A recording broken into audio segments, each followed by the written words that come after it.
Warning, if you do not like super disgusting, cringy, medical leave photos and videos and talk of blood and maggots and infections and things like that, this video ain't for you. It's a big day that it's time for me to make this video.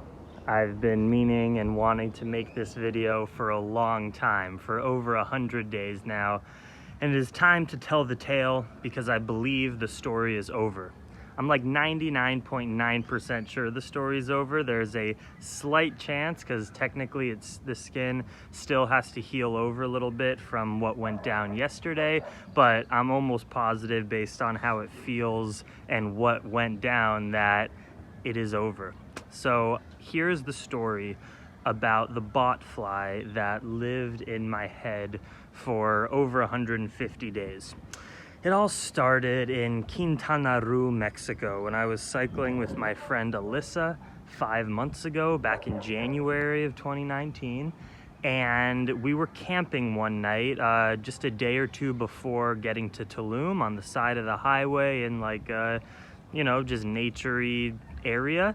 And I remember getting a mosquito bite that night on my scalp. You know, I keep my head shaved almost bald, so I got a mosquito bite right in the back of my head, and I remember itching it that night. That's normal. I am usually covered with mosquito bites considering the way that I live, and I didn't think anything of it. But a few days later, I noticed that in that area there was like a small circular open wound that was just like kind of fleshy and not scabbing up or healing. I thought, that's interesting. I put some coconut oil on it, tried to dry it out, waited about a week for it to scab over like it usually normally would, and it didn't. It just stayed wet and a little pussy, and I thought I had a little infection that I had to go to the doctor to. Went to the doctor in Mexico. They said, yeah, little infection, take this antibiotic. Did that for 7 days, did absolutely nothing.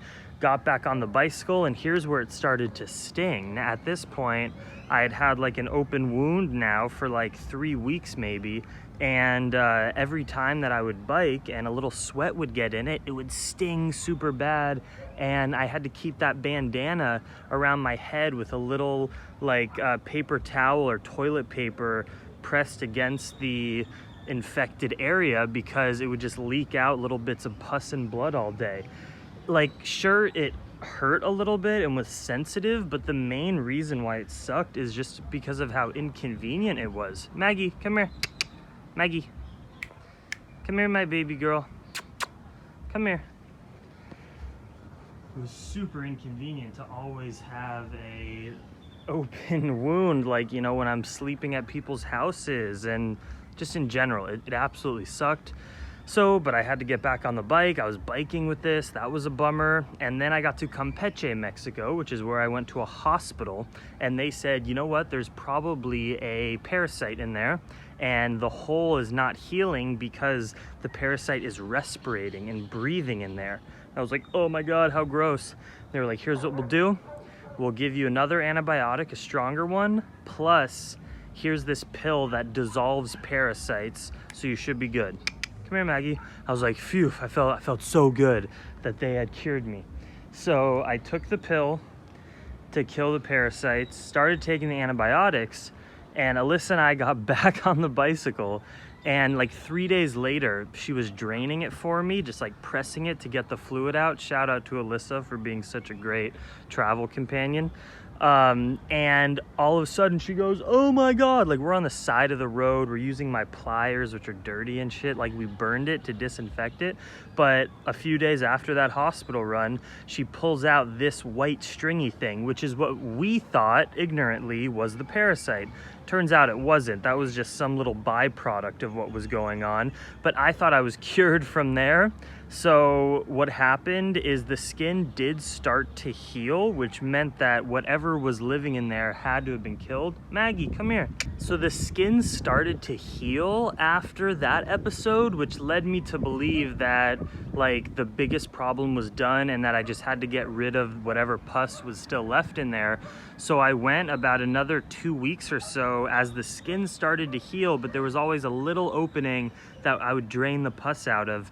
And after about 2 weeks, I realized nothing's changing. The pus is still coming back. I have this lump in the back of my head. What the fuck? So probably at this point, it's like 2 or 3 months into the initial issue happening, and it's still not solved. I'm still struggling with this. Now this brings us to El Salvador, which is about 2 months ago from now. So yeah, about 3 months into this whole issue. I've gone to 3 doctors already, I think, who've each just given me antibiotics that don't do anything. And so I finally said to this one doctor, I think in El Salvador, I think we gotta slice this open and drain it. And they were like, yeah, good idea. So they put in a little local anesthetic shot into my skin, and he takes a razor blade and just starts hacking at the top of it and draining all this pus.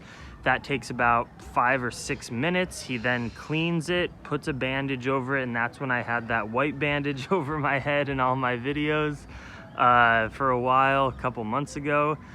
And of course, he told me, yeah, you're good now. We cleaned it out. Like, you're totally gonna be great. That's another week of antibiotics.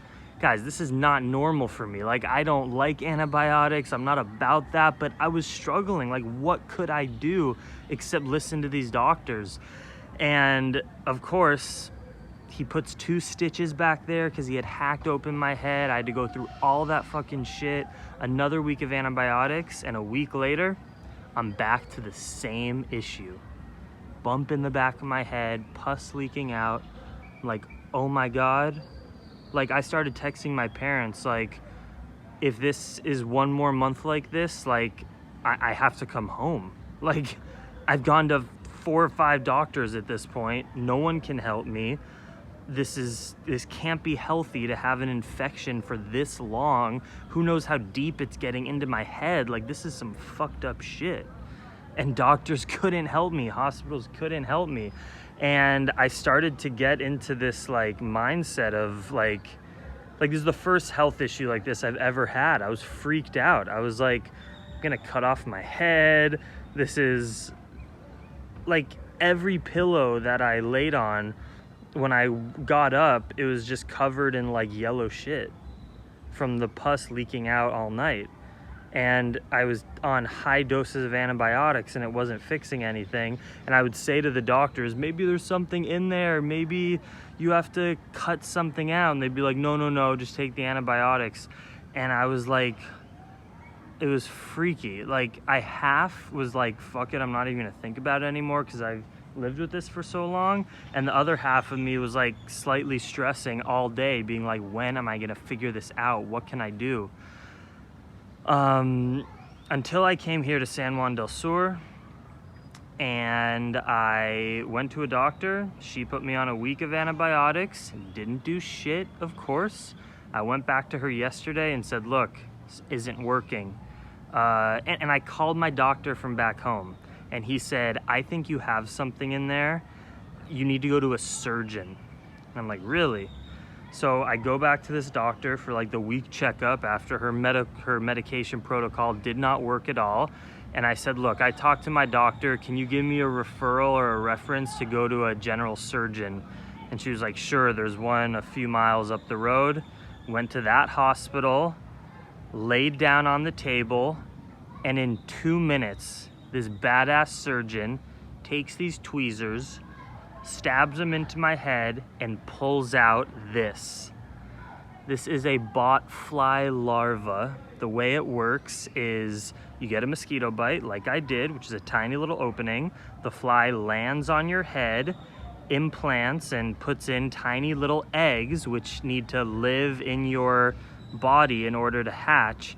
And this is the larva, the new bot fly that was growing in my head for the last 150 days. Now, when they pulled it out, I think it was dead, which means that probably the medication and stuff killed it. Oh, here's one other thing I didn't mention before. Like, here's how low I got.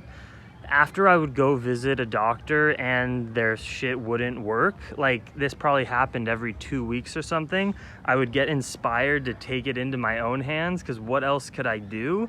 And I would take a sewing needle and light it on fire to disinfect it and just stab the lump in the back of my head, trying to drain out this pus that just never would drain. Of course, looking back on it now, the reason it wouldn't drain is because there was only a little bit of pus. That bump was literally a fucking bug, and I just didn't know. You can't feel it when it's in there. So I think it was dead when we took it out, but the reason that my body has just been reacting in this way is because there's that foreign organism that's just been implanted in between, you know, my skull and my hair, essentially, just in my skin. So absolutely crazy. It's been 24 hours now since that happened, and it's 100% better than it's been in the last 5 months. There's no lump for the first time in all these months. It already is scabbed over, it's dry, there's nothing leaking out. I'm almost positive that I'm 100% good now. All I have to do is wait another week as the skin fully heals over, because he was just digging into my head yesterday. And if it heals over and it's not sensitive and there's no pus, I'm good, I'm cured. I can't tell you how happy I am. Is there a moral to this story? Did I learn anything? Honestly, no, because I didn't do anything wrong. It's just a product of living the gnarly lifestyle that I've chosen to live, which I do not regret. It gives me amazing stories, and you know, the doctor's advice was like, stop sleeping outside or stop sleeping on the floor, which of course is a smart thing if you're just worried about health. But I'm worried about health and living the adventure. And some nights on the bike life, as you're biking across countries, you got to sleep outside and you got to sleep on the floor.